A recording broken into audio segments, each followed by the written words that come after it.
Une équipe, 650 personnes. Leur objectif, produire tous les jours des médicaments pour l'Algérie et 7 autres pays africains. Leur nom, le laboratoire pharmaceutique Mérinal. Plus d'informations sur www.mérinal.com. Pour Mérinal, votre confiance n'a pas de prix.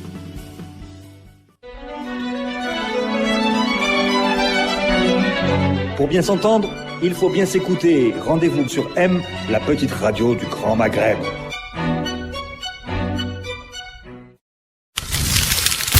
Radio M, le café presse politique.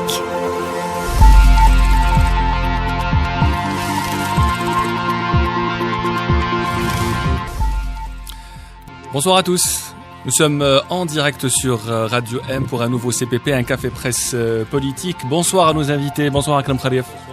Yahsen Radi, bonsoir. Bonsoir. Tariq Hafid, bonsoir. Bonsoir. Abed Sharif, bonsoir. Bonsoir. Luc Zelik. C'est pas mal. Omar Cholet, bonsoir. Bonsoir. Merci d'être venu, ça fait longtemps qu'on vous a pas vu. Alors c'est la première fois même. Oui, je sais. C'est la première fois, très bien. Donc donc tu connais certainement la tradition du CPP. On se tutoie déjà. Oui, quelle est l'image qui vous a le plus marqué cette semaine? Je commence par Akram. Ah oui. En fait, j'en ai deux. Mais j'en ai une que je laisserai volontiers à mon ami Tariq. Merci. Pour moi, l'image de la semaine, qui est peut-être aussi l'image de l'année, c'est le fait que l'Algérie soit sortie et détruite jusqu'à la dernière mine du legs colonial. Oui, plus de 8 millions de mines qui ont été arrachées de notre sol. Et pour moi, c'est très très important. Un texte remarquable de Malika Rahal sur ça. La Deuxième Guerre. C'est une image de la semaine? Oui. Une seule? Très bien. Et Hassan Radi? Alors moi c'est une bonne et mauvaise nouvelle dans le même fait. Nous avons édité à Maghreb Émergent, j'en avais parlé ici la semaine dernière, le classement des 500 pages les plus suivies, les 500 pages Facebook les plus suivies d'Algérie. En tête des pages suivies à partir de l'Algérie se trouve Lotfi Double Canon. Lotfi Double Canon a mis ce classement sur sa page. Il a pointé le lien vers Maghreb Émergent et Maghreb Émergent a bugué. Il était down dans la soirée. On a eu 165 000 clics en même temps. Voilà. Bonne nouvelle. C'est le drame qui s'est produit à Nice, à Venise. Donc c'est le jeune, le jeune Gambien. Voilà, le jeune Gambien qui s'est noyé sous les rires des passants. Sous les insultes aussi, exactement. Abed Sharif, qu'est-ce qui vous a marqué cette semaine? C'est l'attentat au Québec qui a fait, parmi les morts, il y avait 2 Algériens, un Marocain et un Tunisien. C'est le Maghreb, mais le Maghreb qui se fait dans la douleur et dans l'exil. Et nous en parlerons lors de la deuxième partie du CPP. Qu'est-ce qui vous a marqué, Luc? Toujours en lien avec le drame de Québec et de la fusillade dans le centre islamique. Une vidéo faite par une chaîne québécoise, une interview de Louisa Hassan, qui est la veuve de Monsieur Hassan mort dans cette et qui est d'abord d'une grande dignité, qui est vraiment une vidéo très touchante, qui devient virale, qui circule sur les réseaux, qui correspond tellement pas au cliché du musulman hargneux, mais qui est une dame de votre génération, on va dire, et qu'on voit que c'était des gens bien, paisibles, et d'ailleurs québécois, et je pense que ça touche beaucoup les Québécois. Il y a un mouvement quand même assez sympathique qui se passe en dehors de l'intifada américaine. Ce qui se passe chez les Québécois en solidarité avec les musulmans est assez, ça m'a touché. En tout cas, cette image était très belle. Il y a aussi une autre vidéo virale, c'est celle d'un Marocain cette fois, qui a la soixantaine, qui était installé au Québec depuis 1972 et qui pleurait devant 7-7. Moi, ce qui m'a marqué, puisqu'on va pas parler de la CAN ce soir du football, c'est une phrase trouvée sur Facebook. La CAN, c'est nul, des 0-0 à profusion. Seule l'Algérie s'est distinguée avec beaucoup de buts. Peu importe qui les a encaissés, son auteur se reconnaîtra évidemment. Alors, on va commencer la première partie du Café Presse Politique avec l'information que vous avez donnée, Hassan. C'est concernant le classement des 500 pages Facebook les plus regardées, les plus consultées en Algérie. Il y a beaucoup de surprises. Un classement qui a été fait donc par fanzone.dz. Le nom d'une future émission sur Radio M. Donc, on l'annonce ce soir sur le CPP. Alors, il y a des noms qui sortent. Il y a évidemment Lotfi Double Canon que vous avez cité avec 4 millions d'abonnés. Mais il y a aussi Ahlam Mstranmi, Khadija Bengenna, des hommes politiques, des chaînes de télévision, des médias. Aujourd'hui, est-ce que c'est Facebook, est-ce que c'est les réseaux sociaux et Facebook en particulier qui font les faiseurs et les leaders d'opinion? On le pressentait. on le pressentait. Là, il a fallu faire une étude pour le confirmer. L'étude, en 2 mots, pour les connaisseurs, elle s'appuie sur un site Social Baker qui donne une idée mal grossie des fréquentations. Et donc il y a eu un travail de plusieurs mois d'identification, d'authentification des pages, des auteurs, des profils, etc.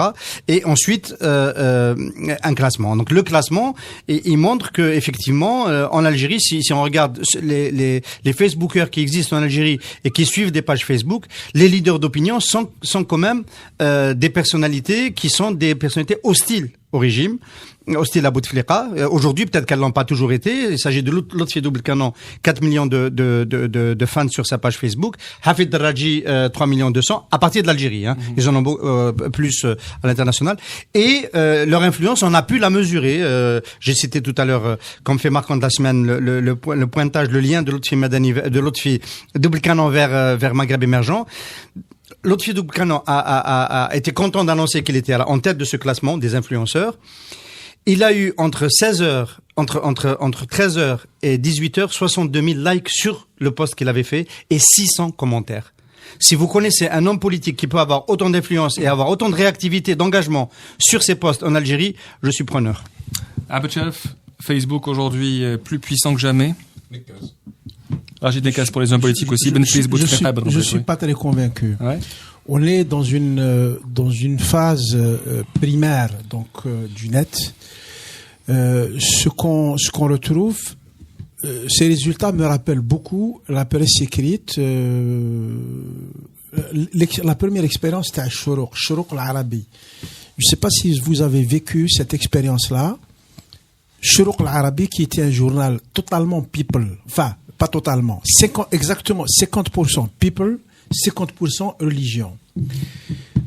Quand il remettait ses pages à l'imprimerie commençait à tourner. Comme dit mon ami Bouazdia, min shuruq ash-shamsi ila ghurubiha. C'est-à-dire, il faisait un tirage qui était limité par les impératifs techniques, qui pouvait faire, 1 million. Ce qu'il y a sur Facebook, sur les réseaux sociaux aujourd'hui, ressemble largement à ça. C'est une espèce de contenu entre people, sport, un peu de religiosité, un peu de bigoterie, et donc c'est beaucoup de légèreté. Mais le terme que je conteste, c'est le terme leader d'opinion. Leader d'opinion, non. Maintenant, ils sont suivis, ça a de l'effet, il faut voir ce que ça donne. Alors, le fait que Lotfi Double-Canon ait par exemple presque 4 millions d'abonnés, est-ce que c'est rassurant ou inquiétant? Alors, oui, Akram. C'est un reflet de notre société, c'est même à l'image de la schizophrénie de notre société. Moi, je dirais c'est un dealer d'opinion, dans le sens positif. Il vend de l'opinion, il vend des idées, mais il est dans la dénonciation, il n'est pas dans la construction, il n'est pas dans quoi que ce soit. C'est ce qui attire, c'est ce qui séduit, comme a dit Ihsan, ce sont les opposants qui ont le plus d'abonnés. C'est parce qu'ils passent leur temps à dénoncer ou parce qu'ils sont crédibles ou parce qu'on les aime? C'est surtout les opposants sans programme. C'est ça. Ceux qui dénoncent le plus fort, ceux qui font le plus de bruit, qui attirent le plus de fans. Je pense que ça reflète un sentiment de malaise, un besoin de crier fort et de dénoncer très fort. Et ils le font bien, les gens partagent, il y a de l'interaction, etc. Ahla Moustralmi a aussi 11 millions d'abonnés, Khadija Bengana. Donc, on constate ici que tous les abonnés ne viennent pas d'Algérie, mais ils viennent aussi de l'étranger. Tarek, qu'est-ce que tu en penses? En fait, je sais pas si on peut comparer, par exemple, la page de Lotfi Double-Canon avec celle de Nekaz ou Benflis. C'est quand même deux statuts quand même assez différents. Mais, en fait, j'ai pas envie de dire grand chose sur Lotfi Double-Canon. J'ai pas envie de finir dans son prochain clip. Donc, passe la main. Luc, est-ce que toi qui suis Facebook régulièrement, est-ce que tu considères que ces gens-là ont une influence sur leurs abonnés, sur la vie politique et publique dans leur pays? Ce qu'on voit dans les listes, c'est que essentiellement quand même ça met en haut de la liste des gens qui sont connus par ailleurs. La Moustaradmi, c'est normal qu'elle soit connue et en dehors de l'Algérie, c'est une des rares Algériennes à être lue dans le monde arabe. Lotfi Double-Canon existe non seulement par son rap un peu tangent, mais et par la grâce de Khalida, parce qu'il n'a pas toujours été opposant, hein, il a aussi été le représentant officiel de la jeunesse dynamique, contrairement à aux rappeurs qui avaient des choses à dire. Jusqu'à ce qu'il change. Il a été télécoraniste sur Shorouk, si je me souviens bien, pendant Mozaramdan, qui est émission avec beaucoup de succès multidiffusée. Donc c'est aussi c'est des pages de représentation pour des gens qui existent déjà.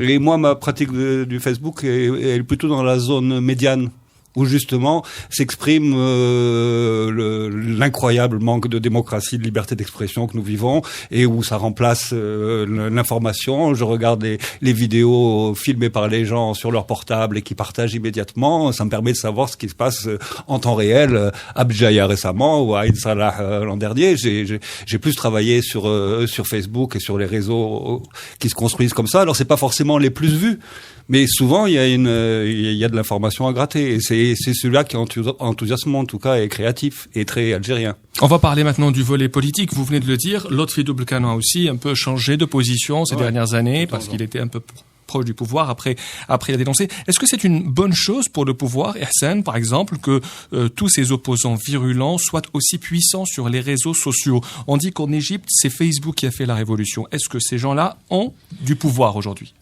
Incontestablement. Moi, je pense que Abed vient d'exprimer une position qui, à mon avis, représente l'ancienne vision.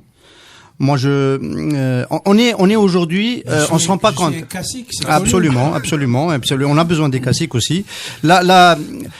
Aujourd'hui aux États-Unis, on croit que Trump est président uniquement parce qu'il est milliardaire et qu'il défend des positions d'extrême droite qui correspondent à l'ère du temps aux États-Unis. C'est pas seulement cela. C'est parce qu'il était aussi présentateur de télé-réalité et que donc il a construit aussi sa popularité sur ce volet-là à l'époque où la télé-réalité était quelque chose qui était très viral au sens classique. Aujourd'hui, les points de vue politiques s'expriment comme cela, et s'expriment par des personnalités qui n'ont pas la vocation, dès le départ, qui ne sont pas des politiques professionnels. Quand il y a eu les émeutes de Bjaya, au début du mois de janvier, il y a plusieurs milliers de fans de la page de Lotfi Doublekano qui lui ont demandé son avis sur ce qui se passait. Il a mis 12 heures pour pondre une vidéo, il a donné un point de vue, il a dit qu'il fallait revenir au calme tout en soutenant les revendications des opposants. Ça a fait 1,6 million au bout de 24 heures de vues. Donc on peut pas dire que c'est pas de l'influence, c'est de l'influence, c'est une opinion. Les gens quand ils s'emparent de l'actualité politique et qui donnent un point de vue dessus, Hafid Daraji fait la même chose sur différents, mais il le fait plus lui par des posts, des écrits. Ça participe de l'animation de la vie politique selon un nouveau style. C'est vrai que ces gens s'appuient sur une notoriété qu'ils ont déjà par ailleurs, on est d'accord, à Marzelig, mais sinon. Oui, sinon c'est voilà. Sinon c'est une nouvelle manière de participer de la vie. C'est plus fort dans les pays où l'expression normale on peut pas avoir un meeting style le fils au stade du 5 juillet comme il y a 20 ans, et donc ça passe aujourd'hui par là. Alors les hommes politiques, oui, vas-y. Non, je voulais juste dire que il me semble qu'il y a eu une petite prise de conscience dernièrement de la part de Sellel qui a réagi à une revendication des étudiants, donc qui avait réagi à travers Twitter.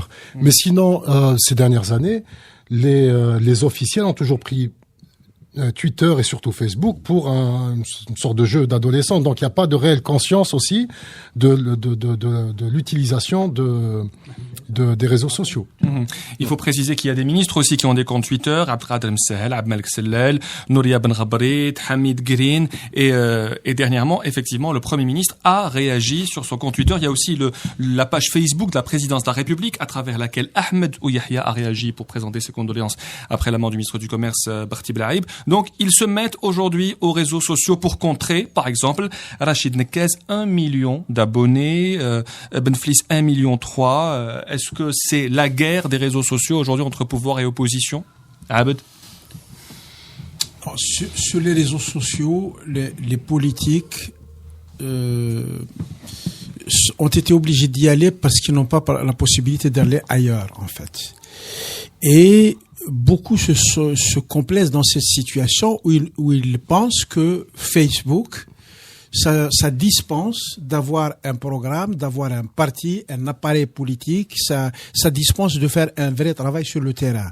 L'exemple typique, c'est Rachid Nekez, qu'il fait, c'est sympa sur les réseaux sociaux, mais on va voir pour les prochaines élections ce que ça va récolter. Donc, il y a, on a l'impression que les réseaux sociaux, c'est une panacée. Ça y est, on a trouvé la solution. On est derrière son clavier, on va mobiliser les foules. Et c'est ça qui est gênant. Les réseaux sociaux peuvent être réellement efficaces quand c'est un complément d'une pensée politique ou d'une action politique ou sociétale, pas forcément politique. Quand c'est des associations qui sont très puissantes, qui font des choses sur le terrain, les réseaux sociaux peuvent apporter le plus et constituer ce pouvoir. Mais pour le moment, moi je préfère, le mot a été dit par Yassine, c'est plutôt de l'influence. Ils ont un peu d'influence sur des franges très disséminées au sein de la société, mais pour moi c'est pas encore du pouvoir. Alors nous sommes des journalistes, comment expliquer qu'il n'y ait pas beaucoup de médias algériens qui soient très présents sur Facebook? Le journal El Bilad, tire son épingle du jeu, 3 900 000, presque 4 millions d'abonnés. On connaît un peu la tendance de ce journal. Comment expliquer que les journaux... Il y a un point d'interrogation sur ce classement qui concerne la presse. Oui, pourquoi? Il me semble que d'après ce que je connais des sites et de la manière dont ils sont visités, je parle de ceux des journaux en arabe, j'ai la nette impression que le classement n'est pas fiable sur ce point. C'est surprenant, effectivement, de ne pas trouver un Nahar, un Shourouk, le Khabar, c'est ça? C'est ce que vous voulez dire? Shourouk, en principe, Shourouk, c'est le prototype du journal qui devrait être en tête. Ça n'a rien à voir avec sa qualité, c'est le profil de journal qui devrait faire un tabac sur Facebook. Il le fait pas. Là, c'est réellement le cassé qui s'exprime. Ouais. C'est lui lui. D'accord. Je savais que clairement. c'est lui, mais je voulais... Oui, c'est bien parce que Abd est en train de réfléchir en termes de vente, de vues, de popularité. Aujourd'hui, il y a sur Facebook des moyens techniques qui permettent d'augmenter son audience de manière, sans tricher, de manière normale, légale et tout. El Bilad a très tôt été prise en main par une société qui fait de l'excellent job en marketing viral et qui a réussi à la faire passer je crois, ils stagnaient autour de 120 000. Ils ont tout de suite dépassé le million et là, ils sont à 3 millions. Mais je peux expliquer pourquoi, excuse-moi. Attends. Ouais. Parce que El Bilad diffuse de manière organisée du contenu vidéo, court, percutant. C'est la vidéo. Ils utilisent, c'est la vidéo, c'est pas autre chose. Il n'y a pas que la vidéo. Ils utilisent de l'image. Ils savent mettre du copyright sur leur vidéo. Ils savent mettre du copyright sur leur image. Ils savent ce qu'est un watermark. Ce n'est pas le Mouloudia. Copyright, ils m'ont volé une fois une photo, après ils ont tout de suite rectifié. Ça veut dire qu'ils sont aussi professionnels. Bien sûr. Dans ce sens, dès que je les ai ils sont très bien pris en charge. En fait, en termes d'audience et en termes de vues, si on prend le site internet des Shourouk, je crois que c'est parmi les premiers. C'est le 17e, je pense, au niveau national, 17e, oui. Mais après, si on va sur l'espace Facebook, effectivement, le Bilad est loin devant parce que c'est réfléchi, il y a une stratégie. Moi, le fil d'actualité, je retrouve souvent des vidéos de Bilad, donc qui reviennent comme ça. Mais des vidéos. Voilà. Mais pour moi, le Bilad, c'est quasiment une. C'est la puissance des vidéos, parce que c'est le Bilad TV, en fait. Oui. Mais non, attention, souvent c'est aussi des vidéos qui ne sont pas tournées par El Bilad, qui sont reprises d'autres chaînes de télé ou de l'ENTV, etc. Je les vois arriver sur mon fil d'actualité en tant que vidéo. Et elles sont efficaces et calibrées, c'est du contenu fait pour les réseaux. C'est pour ça, il suffit, ce que tu disais tout à l'heure, Abed, il suffirait pas à Shourouk de se mettre sur Facebook pour que ça marche. Il faudrait qu'elle produise du contenu adapté à ce média particulier. C'est un peu le même concept que le Jazeera Plus. Absolument, AG+, qui marche extrêmement bien. Oui, c'est le même concept. Yassine, vous ne répondez pas à Abed Shelf qui dit que ce classement n'est pas fiable puisque non, il a peut-être raison parce que il a peut-être raison. Le classement, c'est la porte d'entrée, c'est les fans, c'est le nombre de fans. Mais c'est pas la seule manière de mesurer une audience. Elle peut se mesurer par les engagements, par la portée quand on poste quelque chose. Et on a fait des tests juste avant la divulgation donc de ce classement-là. Et le Bilad posait effectivement problème.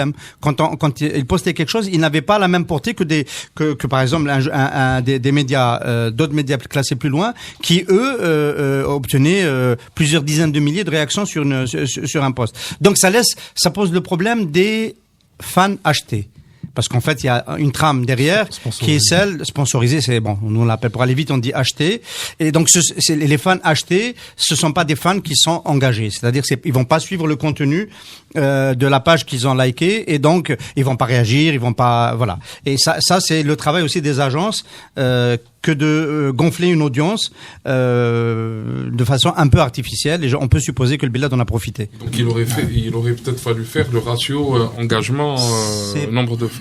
Alors, en fait, juste un mot, c'est prévu dans les prochaines éditions, parce que c'est une étude qui va être mise à jour tous les mois, et les entreprises qui étaient présentes à la présentation, ici à Interface Média, ont demandé à ce qu'on ajoute ce paramètre d'évaluation. Étant connaissant Social Bakers depuis 2-3 ans, donc je connaissais à peu près ce classement, je confirme que c'est OK, mais il m'a laissé sur ma faim.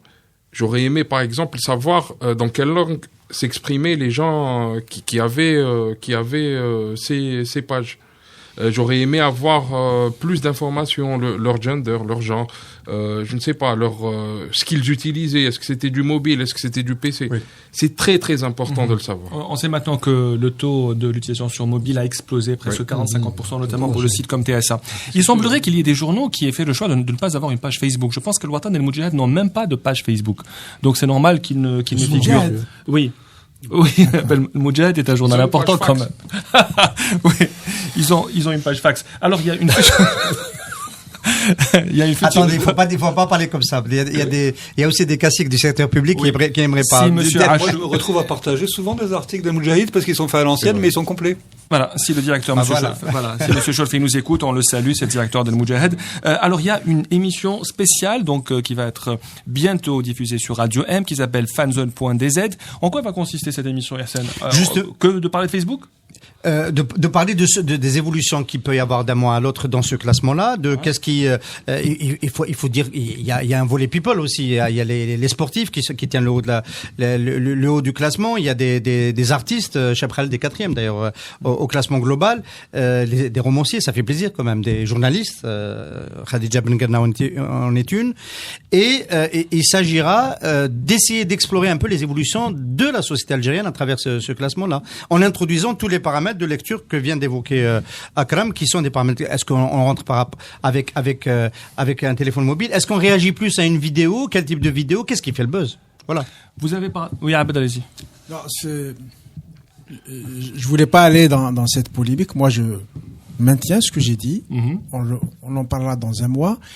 Mais dans ce classement, il y a en fait des choses très diverses et on peut pas comparer des torchons, des serviettes, des plats. C'est qui les torchons? Il y a, faut que je pèse mes mots là. Non, il y a des trucs qui sont structurés. Quand tu prends Khadija Bengerna par exemple, c'est une personne qui est à Al Jazeera, qui est dans un discours politique et idéologique qu'elle porte de manière très organisée, très structurée. Ça c'est de la vraie influence. Mais pour le reste, Lotfi Doubkano, Cheb Khaled, leader d'opinion, pour le reste, c'est Hafid Raji, c'est beaucoup plus de l'humour parfois, c'est de l'instantané, et qui est aggravé par l'effet Twitter. C'est-à-dire, on a 10 secondes pour faire une blague et on passe à autre chose. Mais il n'en reste rien. Par contre, il y a ceux qui véhiculent un vrai discours. Et là,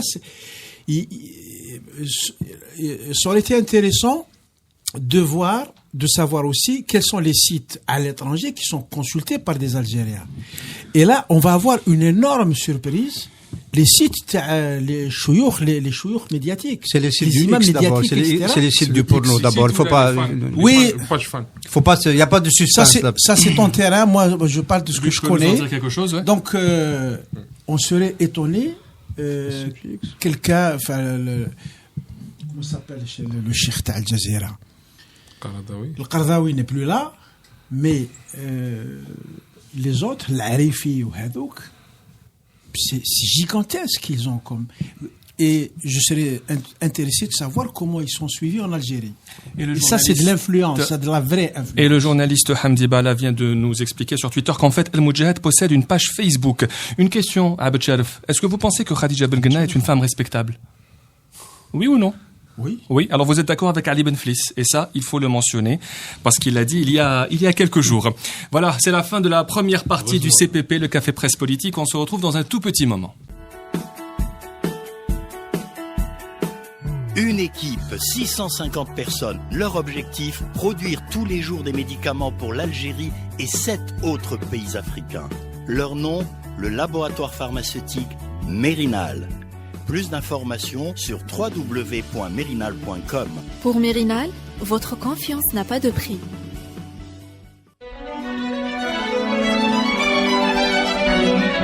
Pour bien s'entendre, il faut bien s'écouter. Rendez-vous sur M, la petite radio du Grand Maghreb.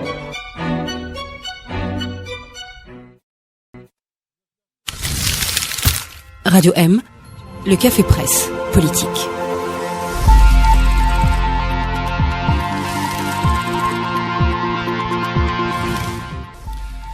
Bienvenue à la deuxième partie du CPP, le Café Presse Politique. Nous allons consacrer la deuxième partie de notre émission ce soir.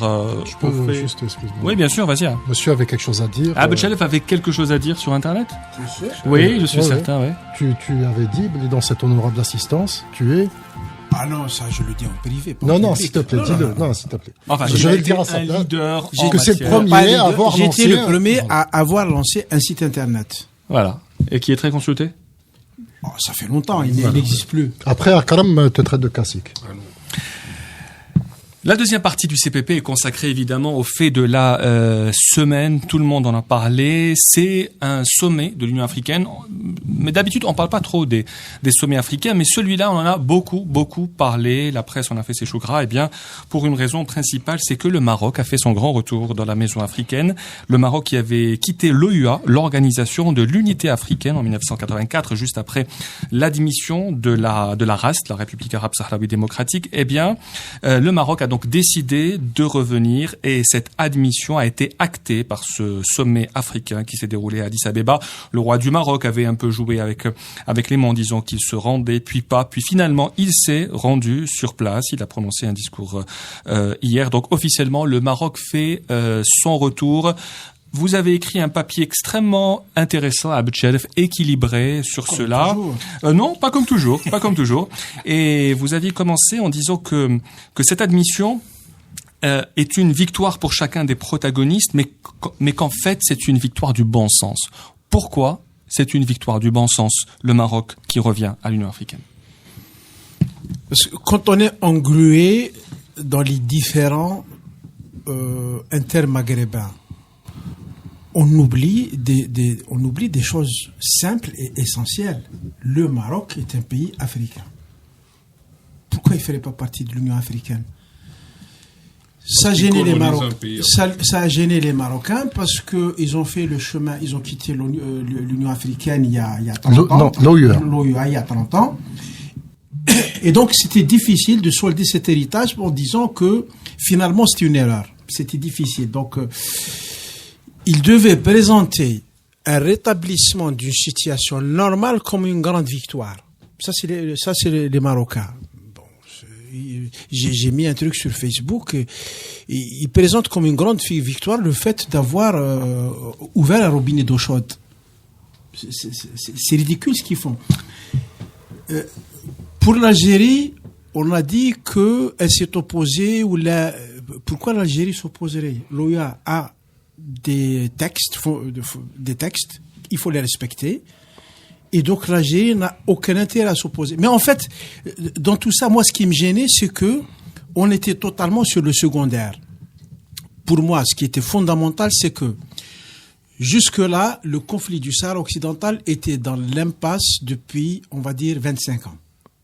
Depuis que le Maroc a engagé des discussions directes avec le Polisario, le dossier n'a pas assez avancé. Il fallait changer quelque chose dans la donne pour créer une situation nouvelle et ouvrir une fenêtre. Le retour du Maroc va peut-être permettre aux Marocains de se retrouver dans des réunions avec les Sahraouis, avec les Algériens, avec les Sud-Africains, etc. Ça va détendre l'atmosphère. Ça peut aussi, il y a quelque chose qui est sorti sur Facebook aujourd'hui. Un journal marocain, semble-t-il, a publié la première carte du Maroc dans laquelle il n'y a pas le territoire du Sahara occidental. Et elle date de quand? De très très longtemps. Je ne sais pas. Moi, j'ai vu ça aujourd'hui sur Internet. Le fait qu'un journal l'ait publié, un journal marocain, ça peut être significatif. Donc, le Maroc peut dire aujourd'hui, nous sommes à l'Union africaine. L'Union africaine a des textes, des règlements, des fondements, une base politique. On va s'y conformer et donc trouver une brèche pour aller dans une autre direction. Enfin, il y a des possibilités qui s'ouvrent. Rien n'est garanti, mais au moins pour ça, ça valait la peine. On va revenir sur l'Algérie qui, selon vous, ne s'est pas opposée. Vous dites un pays africain doit faire partie de l'Union africaine. La Suisse et la Norvège sont des pays européens. Ils font pas partie de l'Union européenne. Donc ce n'est pas une logique inéluctable. Quand on dit aujourd'hui que l'Algérie ne s'est pas opposée, c'est la grande question. Est-ce que l'Algérie ou non s'est opposée? Il y a eu un certain nombre de pays, 11 ou 12 je pense, qui ont voulu un peu retarder cette admission sous l'aspect juridique. Est-ce que selon vous, je pose la question, est-ce que selon vous, l'Algérie, vraiment, comme l'a dit Abed, ne s'est pas opposée à cette admission ou à cette réadmission? Parce que tout le monde joue avec les mots. Les Marocains disent réadmission, d'autres disent non admission parce que le nom de l'organisation a changé. Alors, c'est pas le nom. C'est une adhésion. C'est pas le nom, c'est toute l'institution qui a été... La première a été dissoute. Oui, mais c'est comme la CE et l'Union européenne, on sait très bien que c'est le même ensemble. C'est absolument rien à voir. C'est absolument rien à voir. C'est le même ensemble, d'accord, mais c'est absolument rien à voir. C'est deux institutions totalement différentes. Et le Maroc fait son entrée à l'Union. Adhère à l'Union africaine. C'est pas fondamental. Dans 3 ans, quand on va parler d'une réunion de l'Union africaine, tous ces aspects vont disparaître. Non, mais déjà, je pense qu'ils ont déjà. Mais déjà maintenant, ça c'est de l'histoire ancienne. Le problème n'est pas là. Je pense que tout ça, c'est de la communication marocaine. Très efficace, très bonne, très organisée, destinée d'abord à leur opinion. À travers les sites, la presse, etc. Bon, ils font bien les choses. Ils ont bien fait les choses pour occulter une erreur qui a été faite il y a 33 ans, 34 ans. Et vous l'avez dit dans votre papier, en matière de communication, ils ont eu longueur d'avance, comme le discours du roi, comme vous m'avez manqué, comme c'est bien de revenir à la maison. Tarek, c'est une... Pardon? Ça se discute sur la com, parce que le petit turban doré, là, ça faisait un peu...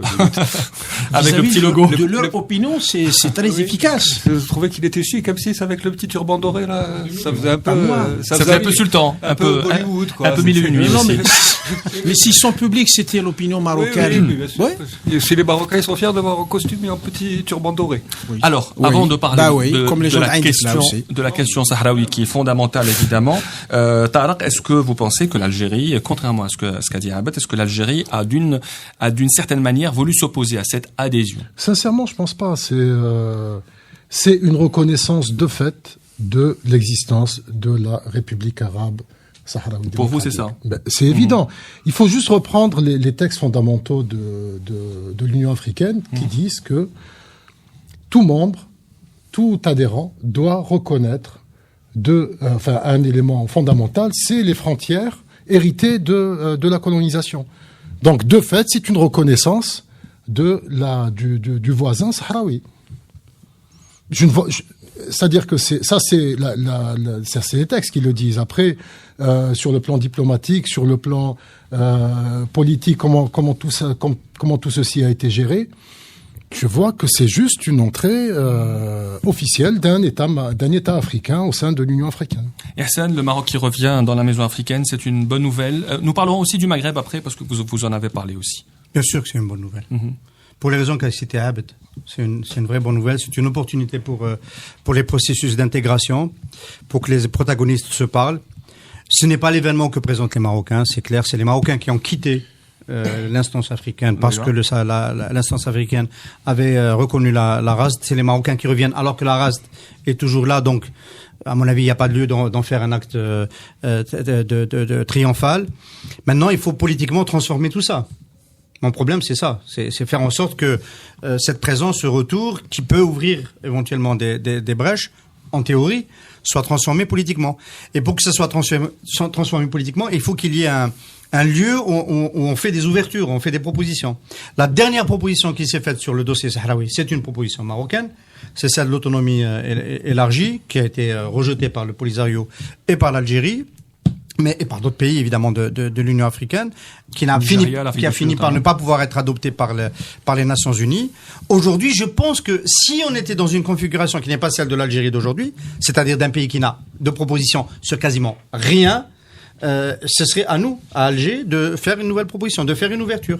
À défaut d'en faire sur le dossier globalement, peut-être en faire une directement en bilatéral vers le Maroc, et une en bilatéral vers le Maroc, ce serait de rétablir une relation normale, d'ouvrir la frontière et de cesser d'insulter l'avenir. Alors il y a un axe aujourd'hui, Alger, Abuja, Pretoria.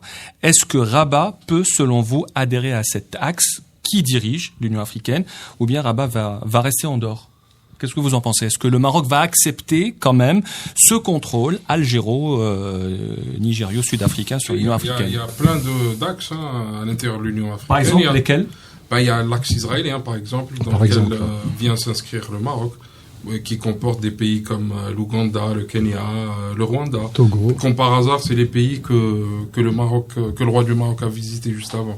Mais l'Ouganda fait partie des pays avec l'Algérie, le Nigeria et l'Afrique du Sud qui ont demandé aussi un règlement. Les axes se croisent. Ouais. Les axes s'entrecroisent. Il n'y a pas de souci. Pas de souci. Il y a un axe francophone. Il y a des axes selon les langues. Il y a des axes régionaux. Oui, mais l'axe principal reste Alger, Abuja, Pretoria quand même, non? C'est l'axe principal aujourd'hui de l'Union africaine. Akram fait bien de rappeler, de citer Israël. C'est que l'une des raisons qui a conduit justement à la dissolution de l'OUA, c'est que Israël était membre observateur de l'OUA. Là maintenant, on parle depuis le mois de juillet dernier d'un possible retour d'Israël en tant que membre observateur au sein de l'Union africaine. Et il me semble, je pense que l'entrée du Maroc, c'est une première étape. Il va y avoir du lobbying de la part des Marocains à ce niveau-là. C'est l'équivalent. Abdelchelf, oui, bon, le retour du Maroc, est-ce que ça va aider à débloquer le dossier maghrébin, l'UMA? Et le roi du Maroc l'a dit dans son discours, il a insinué que l'Union du Maghreb était morte aujourd'hui. Écoute, ce qu'on peut dire jusque-là, ce qui est concret, c'est que l'Algérie et le Maroc ont été excellents dans la gestion du statu quo. Personne ne bouge, on peut rester avec un conflit pendant 30 ans, 40 ans. Ça, ils savent faire. Maintenant, s'ouvre une perspective où il faut aller en mouvement. Il faut avancer, il faut changer les choses, il faut prendre des risques. Traditionnellement, nous, on dit que l'Algérie est faible sur ça, elle ne sait pas gérer les situations mouvantes. Le Maroc non plus. Contrairement à... Le Maroc fait beaucoup de com', mais peu de choses en réalité, peu de choses concrètes. Sauf quand il manœuvre. Il y a une vieille histoire sur laquelle moi je persiste et signe, c'est la fermeture des frontières entre l'Algérie et le Maroc. Officiellement, c'est le président Zerouel qui l'a décidé. Réellement, c'est le roi du Maroc qui a pris cette décision. Après l'affaire des visas? Attentat, visa et voilà. Les Marocains ont bien calculé leurs coûts. Ils ont dit, on prend cette décision, comment les Algériens vont réagir? À 95%, ils savaient comment l'Algérie allait réagir et ils l'ont fait. Donc, c'était un joli coup. De leur part, de leur point de vue, c'était une connerie dans le temps. Mm-hmm. Tu imagines si les frontières étaient encore ouvertes depuis 20 ans, le chemin qu'on aurait fait. Donc voilà, quand il y a un problème, on se recroqueville et on ferme le jeu.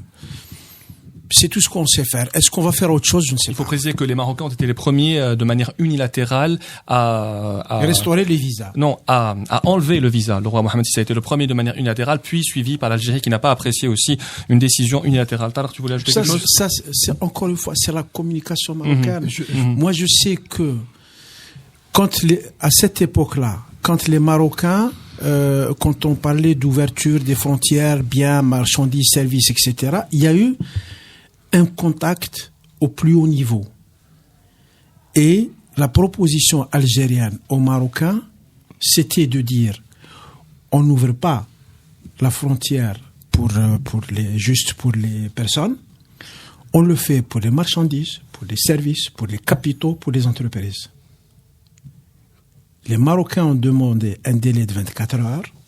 Ils ont dit niet. Mais sur le plan communication, c'est toujours l'Algérie qui ferme. Donc ça, c'est le réel. C'est des informations d'acteurs. Sommes-nous aussi mauvais en communication que ça? Sommes-nous aussi mauvais en com? C'est moi qui dois parler Oui, de ça. c'est toi. On te regarde tous. On avait Allégorie qui avait réussi une magnifique performance et qui s'est fait jeter, non, si j'ai bien Très compris. joli forum africain d'ailleurs. Ouais. Oui, non, moi je suis pas habilité à parler de ça. J'espère qu'on va ouvrir les frontières uniquement pour arrêter la pénurie de cannabis qui frappe Alger et sa région. Je suis pour la paix sociale et la légalisation. Ça a le mérite d'être clair. Ah non, mais on n'a pas bien entendu, il faut dire plus fort. Ah bon, c'était pas clair. C'est En tous les cas. le courant Benoît Hamon qui rejoint le CPP, c'est ça? Non, mais je le dis parce que c'est un vrai drame pour les gens concernés. Et vous faites bien de le dire parce que c'est actuellement le débat en Tunisie, puisque le nouveau gouvernement va supprimer l'article 52 instauré par Ben Ali, qui incarcérait toute personne attrapée avec un peu de cannabis. C'est un député d'Ennahda qui est l'a pour la proposé. légalisation. Eh ben, Comme oui. quoi, rien n'est simple. Comme quoi tout est possible en Tunisie. Le président Je voudrais- s'appelle Sebsé. Non, je voudrais, C'est vrai. Il y a une logique. je voudrais revenir sur ce que disait Abd. Les Marocains ne sont pas uniquement forts en com, ils sont aussi très forts, ils sont partout en Afrique. Ils sont Surtout les ces dernières assurances, années, ouais. oui, les assurances en Afrique sont marocaines, les banques, beaucoup d'opérateurs de Quelle compagnie voilà, aérienne aussi. Ouais. la compagnie aérienne. Ouais. Si on veut se déplacer en Afrique, on prend la Royal Air Maroc. Sans affaire de Ça, en dehors de, Autre pardon, chose. en dehors du secteur financier, Oui. ils n'exportent pas énormément en Afrique. Hein. Ils exportent Tu vois, beaucoup d'agroalimentaire. tu vois la fenêtre d'opportunité qui s'est ouverte pour des entreprises comme Condor ou c'est Vital ou autre. On a tout de suite conquis des marchés en Afrique. Je voudrais préciser aussi autre chose. La sécurité de plusieurs chefs d'État africains est assurée par l'armée marocaine. Abed parlait de deal contre les services. Je voudrais juste rappeler que l'une des sociétés qui assurait donc la fourniture de logiciels à Algérie Post pour le CPP, pour le CCP. C'est pas pour les EBP. Oui, pour les chèques postaux, ouais. pour être plus clair, était une société marocaine. Ouais. Et c'est quand même un domaine très très sensible, les chèques postaux, puisque c'est quand même le moyen de paiement des fonctionnaires et de tous les fonctionnaires, quel que soit leur grade. C'est la France Attends, qui je gère. peux Voilà, dire donc, Algérie, c'est la France qui gère. Oui, je peux dire une énormité. Ça ne serait pas la première fois. Oui. Après celle Ça serait pas la de première fois. Cholet, bon, tout peut Ouais, passer vas-y. maintenant. Ce qui sortait d'Algérie par le Trabendo, avant le verrouillage des frontières, parce que là c'est un peu plus difficile quand même. Ce qui sortait par le Trabendo était supérieur aux exportations marocaines vers l'Afrique. Et l'implantation économique marocaine en Afrique, c'est un effet de com, pas plus. Oui. La preuve que vous êtes un classique, le mot Trabendo a disparu un peu de notre vocabulaire. Il revient sur le CPP ce soir. Un mot, parce qu'il nous reste encore 2 sujets. Vous vouliez prendre la parole?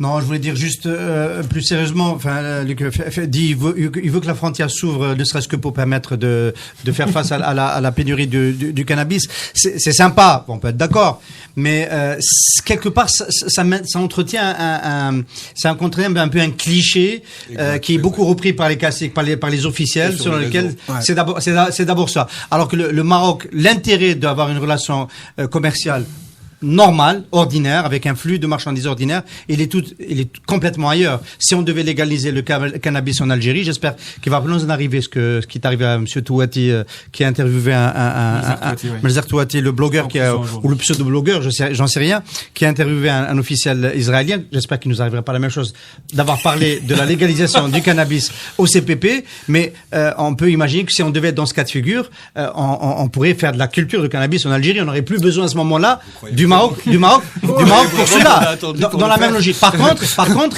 il y a plein d'entreprises algériennes, de chefs d'entreprise qui veulent exporter vers le Maroc et qui sont bloqués et qui ont un vrai des produits, voilà. Tout, et la contrebande, ça existe. Je viens de voir un film algérien, un documentaire qui s'appelle Saïd dans la poussière et qui raconte l'histoire d'un jeune homme filmé par son oncle, Mohamed Louzine.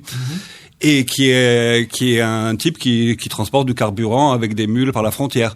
Il fait ça comme a fait son père. C'est devenu se fout des flics, de la frontière, des gars frontières, c'est son métier. Et c'est une espèce de film sur cette vie incroyable à cheval sur les frontières et qui montre aussi la normalité dans laquelle aussi ça peut installer. Ce genre de situation peut installer. Il vaut mieux légaliser. Alors, ce qui est aussi intéressant dans ce sommet africain d'Addis Abeba, c'est évidemment la réaction des responsables sahraouis, notamment le ministre des Affaires étrangères. Ils ont parlé de manière décontractée. Ils ont souhaité la bienvenue au Maroc. Le ministre sahraoui des Affaires étrangères a dit que c'était une bonne chose. Est-ce qu'ils sont vraiment sérieux ou est-ce qu'ils sont pris de panique ou est-ce qu'ils savent pas exactement comment réagir au retour du Maroc? Quel est l'état d'esprit aujourd'hui des responsables sahraouis, Tarek? Mais le ministre des Affaires étrangères, l'ambassadeur même de la race à Alger avait dit c'est une bonne chose.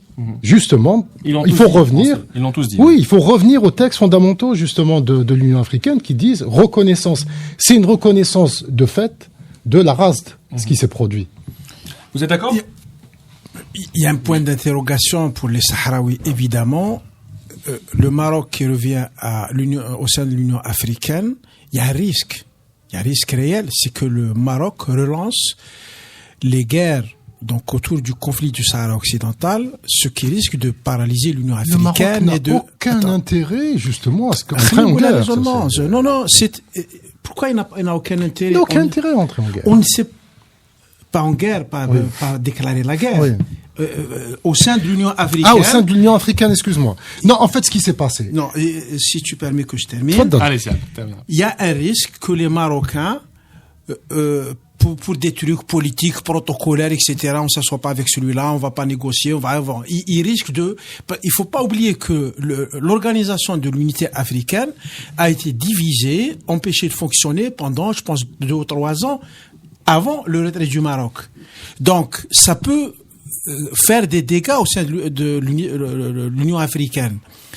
Mais, dans l'immédiat, ce que constatent les Sahraouis, c'est que si le Maroc revient, ils peuvent en tirer au moins 2 choses. Ils disent, nous sommes assis avec eux en tant qu'État, mieux. Nous sommes membres fondateurs de l'Union africaine. Et on accueille des nouveaux qui viennent. Donc, il y a ça.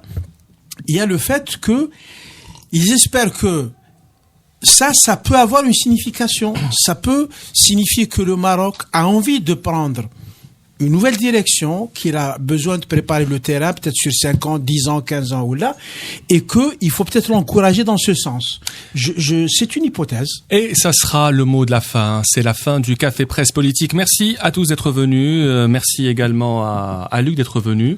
Merci aussi pour un petit dérapage, c'est bien, par émission en quelques moments. Alors, je rappelle. Je désolidarise, faut que ça soit clair. Invitez-moi, je peux développer, si vous voulez. Avec plaisir. Je rappelle que vous trouverez tous les podcasts du CPP sur le site internet. Je ne vais pas me tromper cette fois. www.radio-du6m.net. Voilà, je me suis pas trompé. Merci à vous pour votre fidélité. On se retrouve mercredi prochain à 18h en direct sur Radio M. Une équipe, 650 personnes. Leur objectif, produire tous les jours des médicaments pour l'Algérie et 7 autres pays africains. Leur nom, le laboratoire pharmaceutique Mérinal.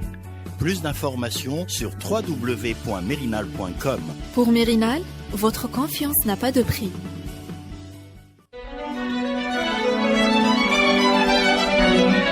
Pour bien s'entendre, il faut bien s'écouter. Rendez-vous sur M, la petite radio du Grand Maghreb.